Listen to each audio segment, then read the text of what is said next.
আসসালামু আলাইকুম রহমতুল্লাহি ওয়া বারাকাতুহু। সম্মানিত দর্শকগণ, আপনারা কেমন আছেন? আশা করি ভালো আছেন।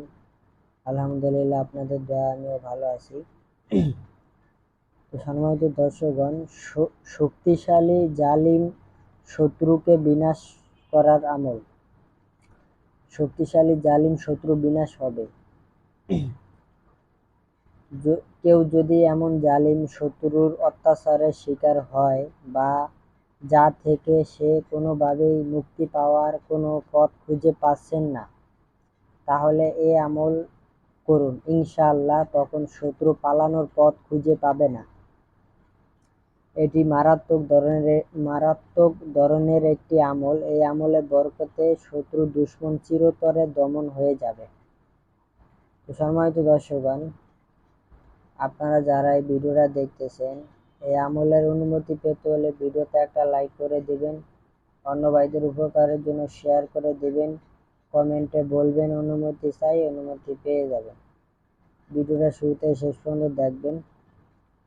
প্রথমে 3 বার দুরুদে ইব্রাহিম পাঠ করবেন। মানে এই আমলটা প্রত্যেকদিন এশারের নামাজের পরে রাত্রে আমল করবেন, রেগুলার একই টাইমে, ঠিক আছে? যদি রাত্রে না পারেন, যে কোনো একটা টাইম আপনি বেছে নেবেন, যেই টাইমটাতে আপনার সুবিধা হয়। তো খেয়াল রাখতে হবে দৈনিক একই টাইমে আমল করতে হবে ওই সময়। প্রথমে ওই আমলের স্থানে উযু সহ বসে জায়নামাজে বসে বা পাক পবিত্র স্থানে বসে প্রথমে 3 বার দুরুদে ইব্রাহিম পাঠ করবেন। এরপর নিচের আয়াত শরীফ দৈনিক 313 বার পাঠ করবেন। তো যে আয়াতটা আছে ওইটা অপর পৃষ্ঠায় দেওয়া আছে। তো আমি লাস্টে ওইটা আপনাদেরকে দেখিয়ে দিব এবং মুখে উচ্চারণ করে বলে দিব, এবং কোন সূরার আয়াত এটাও বলে দিতেছি আমি। অপর পৃষ্ঠায় যেই আয়াতটা আছে, প্রথমে 3 বার দুরুদ ইব্রাহিম পাঠ করবেন। এরপর নিচের আয়াত শরীফ দৈনিক অপর পৃষ্ঠায় যে আয়াতটা আছে 313 বার পাঠ করে আকাশের দিকে মুখ করে একবার ফু দিবেন।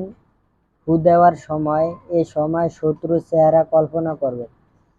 313 বার যখন পাঠ হয়ে যাবে, তখন আকাশের দিকে তাকিয়ে আপনি শত্রুর চেহারা কল্পনা করে একটা ফু দিবেন আর মনে মনে নিয়ত করবেন, জালেম শত্রু বিনাশ হোক, ধ্বংস হয়ে যাক, বরবাদ হয়ে যাক। এই কথা বলে আকাশের দিকে শত্রুর চেহারা কল্পনা করে ফু দিবেন। আবার শেষে 3 বার দুরুদে ইব্রাহিম পাঠ করবেন। প্রথমে 3 বার, শেষে আবার 3 বার দুরুদে ইব্রাহিম পাঠ করবেন। আল্লাহর কাছে শত্রু দমনের জন্য মুনাজাত করবেন, ইনশাআল্লাহ অতি শীঘ্রই শত্রু দমন হয়ে যাবে। আয়াতটি এই অপর পৃষ্ঠায় দেওয়া আছে। অপর পৃষ্ঠায় আমরা চলে যাই। এই যে এখানে এটা আয়াত হলো সূরা কমারের 10 নম্বর আয়াত। তো এখানে দেওয়া আছে, ফাদা আ রব্বাহু আন্নি মাগলুবুন ফাংতাসির। ঠিক আছে? ফাদা